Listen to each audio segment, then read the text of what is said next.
The following is an Outdoor Channel original production.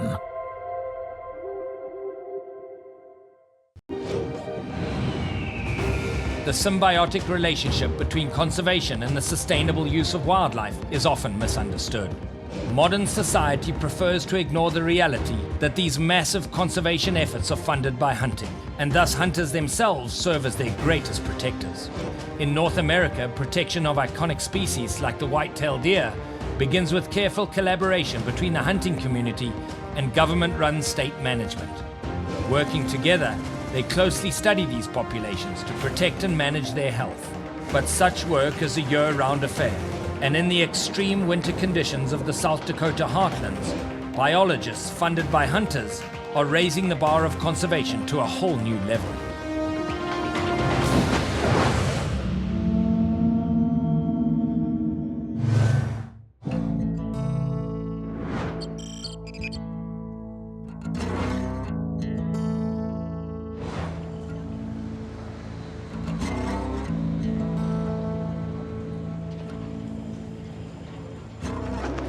Man, this is freezing cold weather. Whew.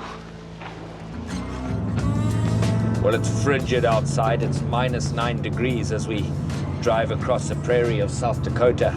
Having arrived in the dark here, and we're just heading to Pierre, which is the capital of the state, to meet with Chad Switzer from Fish and Game, who is going to tell me a little bit about their whitetail deer program.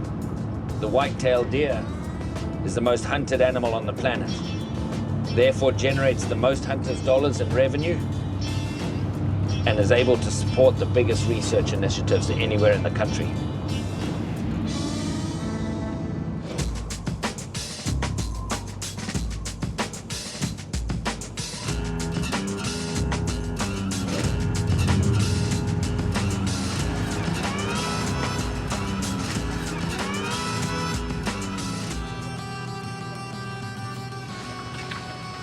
Chad, how are you?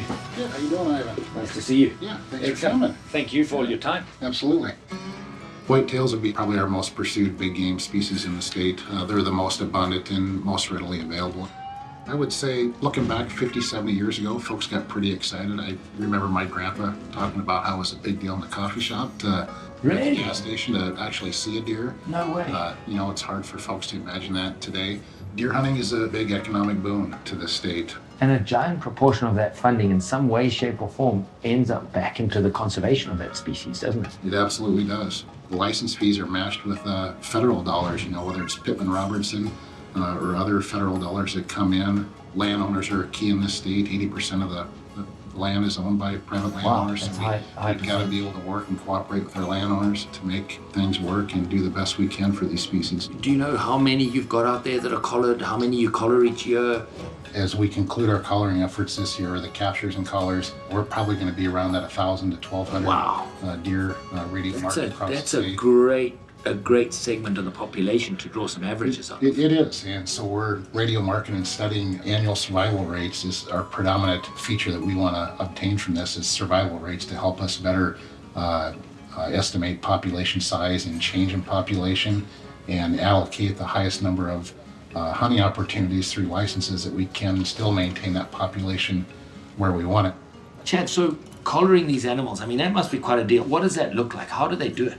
It's an interesting event. My staff are out there as we speak right now doing this. All right, so they're doing it right at the moment. Right now, I would really encourage you to get out there and spend some time with the capture crew and my staff, and they'll show you all the ins and outs. Well, I'd love to. Thank you so much, man. Yeah, thanks. I appreciate it. Coming. Thanks so much.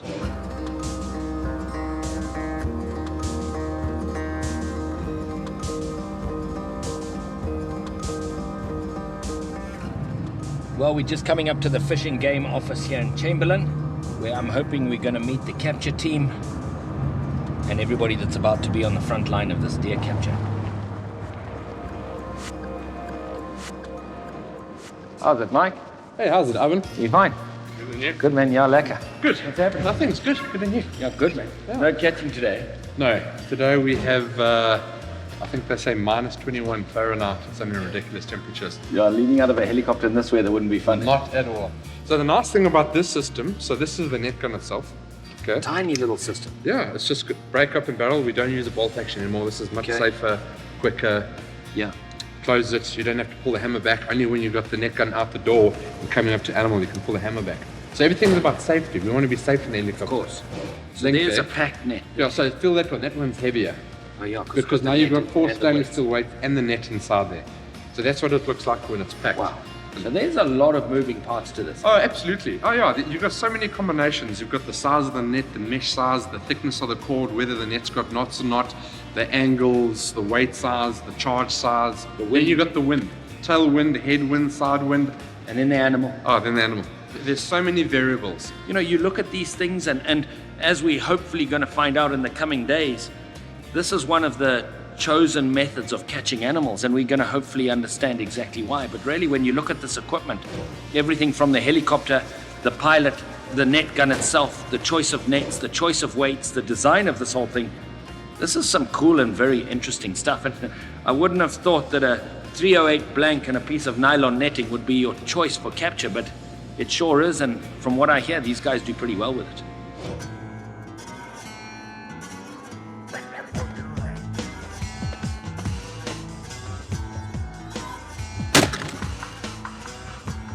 There's some recoil to this thing, eh? Sheepers, I didn't think it would have so much recoil. It was perfect.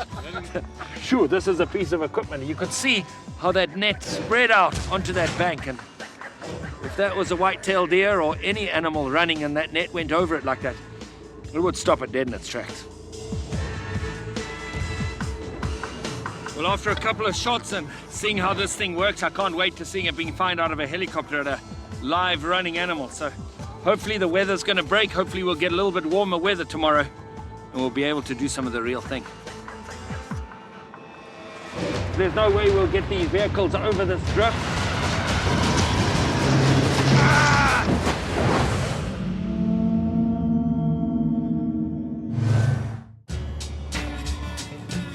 Well, here we are in a long, cold drive.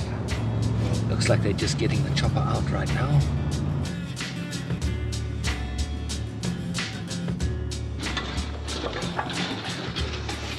Mike, how's it, man? Hello, David, how are you? Yo, it's certainly turned on the heating here. Yeah, I'm telling you, it's tropical in this part of the world. Yo, so you're all ready to go already, eh? Yeah, we are.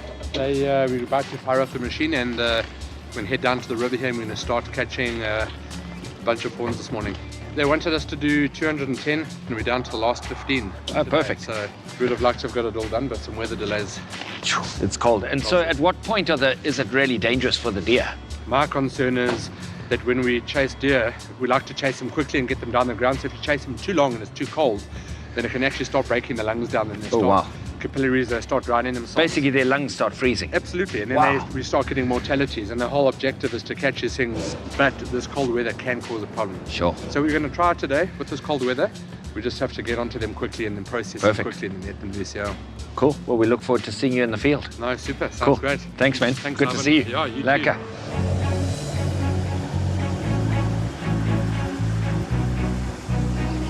Well, it's incredibly cold. The team is getting ready to go. All sorts of things that they've got to keep in mind. But most importantly, the welfare of the deer in these frigid temperatures. It's below 0 Fahrenheit, which is about 20 degrees below Celsius. And so you've literally got to make sure that the deer don't freeze their lungs. So it's going to be interesting to see how they overcome this.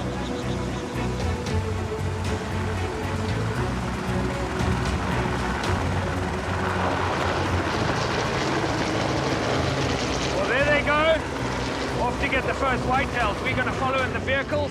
We've got a whole vehicle here full of fuel and all of the backup stuff, and so they're going to go and catch right now, and then we'll meet them at the landing zone.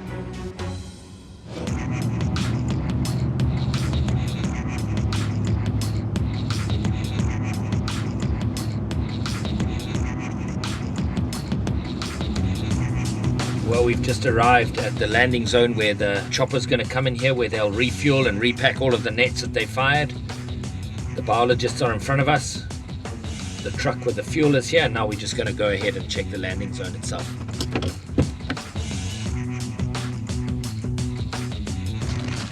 Well, the weather dictates that this is where we're going to have to stop, because there's no way we'll get these vehicles over this drift. It's quite a deep snow drift. It's probably 3 or 4 feet deep. You don't know how hard packed the snow is underneath here. So we're actually going to go into this field and set up here, and this will be where they come in.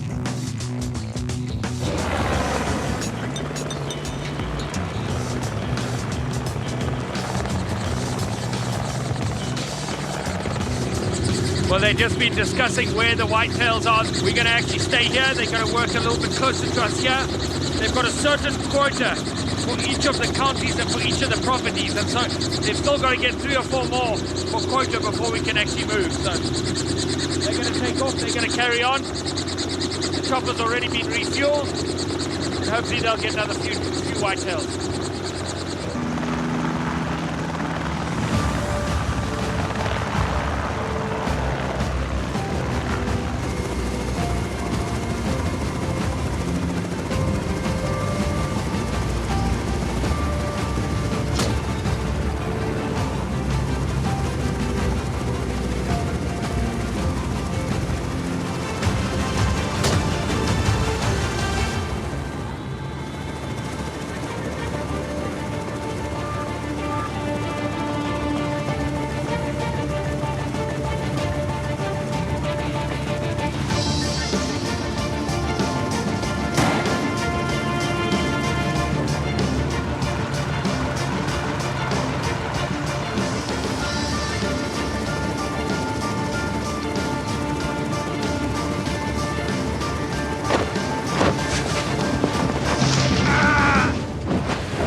A lot more near, like I say, and if the land's flatter, we can work better. But to work where we're working here, and we're hardly finding deer. So the few deer we are finding, like we'll find a group of 5 and 1 target. There's only 1 fawn.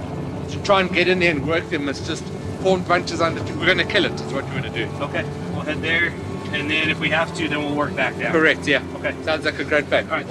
So basically you can't get them here. Now that we know the topography and the wind, because since you go down the valleys, and we've only finding small pockets like 3s and 4s, and The wind is tumbling it. yeah, and we only have to find like try to find fawns. So we can catch a whitetail, but we have to catch a fawn. And they just turn and go hide into the trees. 10 minutes and then we're out of here. Perfect. So we're just getting the door on the helicopter, and I'm just getting a helmet on, so we're going to move areas and go and see if we can find some more whitetail in a different place.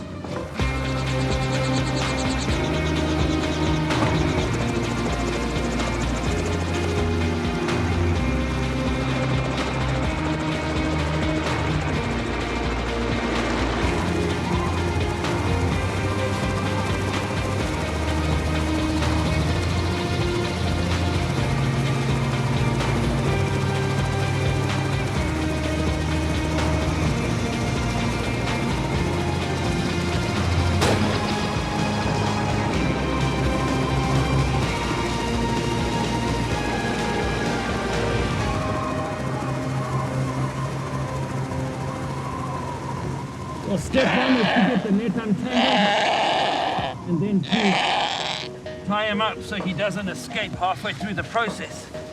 So Roy's just tying him up with this rubber strap. You know, every step of this is for the welfare of the animal, and obviously the safety and the security of the team. And each one of these deer has got a packet assigned to it like this. What's in this packet is the collar, a card where you fill in the paperwork. This collar's got an elasticated band on it because these are young deer and they're going to grow, so you want the collar to expand. So making sure that you got the paperwork associated with this animal is also absolutely crucial, so that the biologists can enter this into their system and really know exactly where we collared this animal, which collar went onto it, what its measurements were, and all of the other data that we need to gather for them. Now we're just getting the neck size of this animal, and then we're also going to record the size of the collar that we put on. Now what's left to do is to give this guy a shot of antibiotic take blood from him. So that goes in subcutaneous. The cold weather's made it really, really thick, but over time it's going to get slowly absorbed, so it's like a long-acting antibiotic because of the fact that it's being put in subcutaneously. Now the tough part, which is to get a vein up in this frigid cold weather when your fingers can't feel anything. Sure, that's something frozen already. Yeah.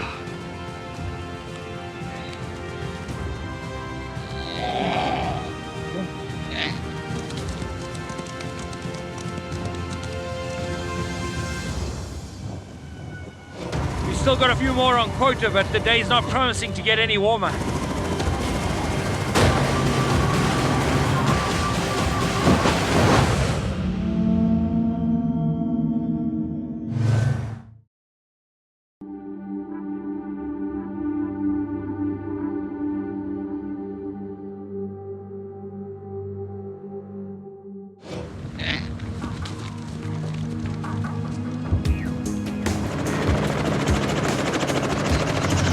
Well, that was one down.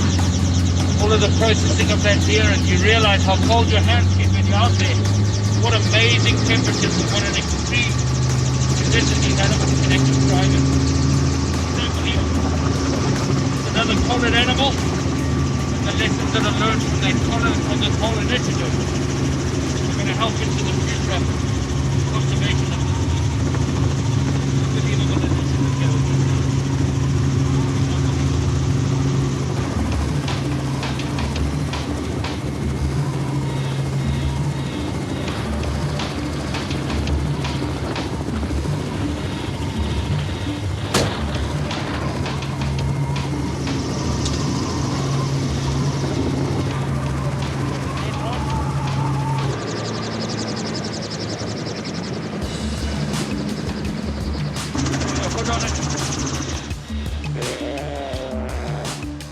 Now we're just taking all of the measurements that we need from this animal. Blood almost freezes as it comes out.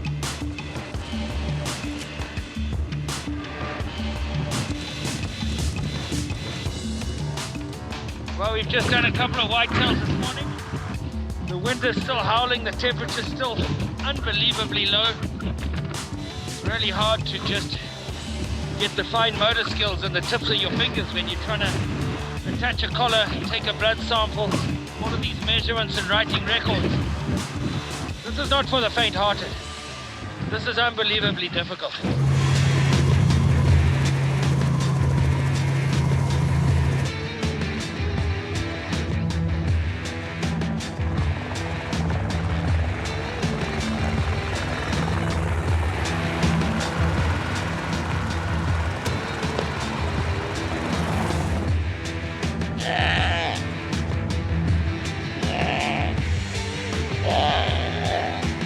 Either 16 1/4 or 314.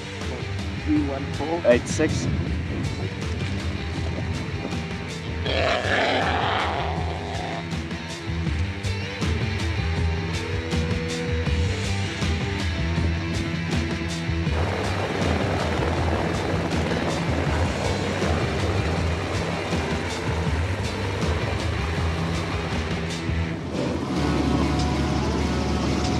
Identified another whitetail that we're going to be able to take.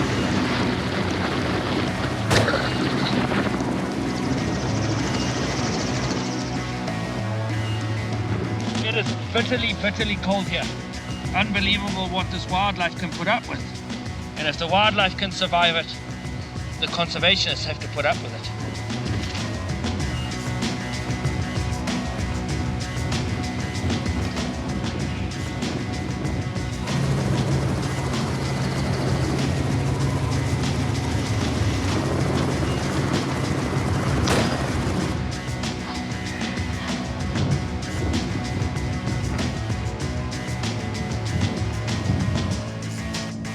This little guy's collared.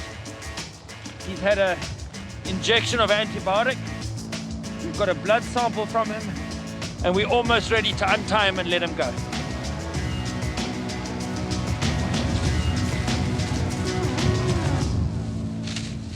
Another one down, another one collared, another bunch of data collected. and another step towards conservation. It's incredible the conditions that these whitetail deer can live in. This is certainly not easy. This is extreme conservation in extreme conditions. You got a set quota, you got a set amount of time to get that quota. With or without good weather, it's got to happen. This is what it takes to do true conservation, and with all of the data that's gathered, with all of the effort that these guys are putting onto the front line, that's what's going to ensure more animals in a healthier ecosystem in generations to come. Unbelievably worthwhile, unbelievably tough team here on the front line, and man, without people like this, we simply wouldn't have the giant populations of wildlife that we have today.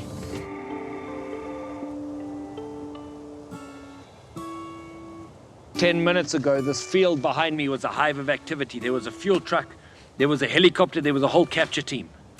And as they fly to the next landing zone, this frozen silence returns, the frozen silence of the prairies of South Dakota. And let me tell you, it really is frozen. But what I've witnessed the last couple of days, what I've really got to be part of and put my hands on, is extreme conservation. The whitetail deer is one of the most hunted animals on the face of the earth. By virtue of that, it generates more money in tag fees than any other single species. And that money ends up on the front line of conservation initiatives like this, supported by these hunters' dollars. The more conservation initiatives like this that exist, the more in the future people are going to know about whitetail deer and learn about whitetail deer, not just about whitetail deer, but about the habitats that they require. And as long as initiatives like this exist, our children and our children ahead of those are going to get to see whitetail deer living out here on the prairies of South Dakota. This is extreme conservation in extreme conditions, and it's all underwritten by hunters' dollars.